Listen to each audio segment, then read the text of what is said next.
মানুষকে যে সর্বনাশের মধ্যে ফেলে দেওয়ার চক্রান্ত আছে, এটা বহুদিন ধরে আমরা বুঝছি এবং বলছি। সর্বোচ্চ জেলায়, রাজ্যে, বিধানসভায়, দিল্লিতে বাংলাভাষী মানুষকে যখন বাংলাদেশি বলে চিহ্নিত করে পুশব্যাক করার চেষ্টা করা হয়েছে, তখন মমতা ব্যানার্জি দিল্লির মন্ত্রী, উনি কিছু বলেননি, আমরা দাঁড়িয়েছি রুখে। নতুন কোনো কথা না। আর আজকে তো সংগঠিত হবে, তার চাইতেও বেশি মোদীজির সরকার, আশপাশে যারা আছে বিজেপির সরকার, এবং সবাই সুযোগ পেয়েছে মমতার জন্য। মমতার অনুপ্রবেশ বাংলার মানুষকে বিপন্ন করার ব্যবস্থা করেছে। আজকে বাংলা ভাষায় কথা বললে বাংলাদেশি, বাংলা ভাষায় কথা বললেই তাকে সন্দেহ করা, বাংলা ভাষায় কথা বললে তাকে আক্রমণ করা।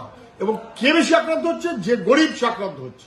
দেখুন, যার পয়সা আছে সে এটা ওটা কাগজ ঝুঁকিয়ে রাখে, আর যার পয়সা কম সে জেনুইন হলেও তার কাগজের যোগ্যতা কম।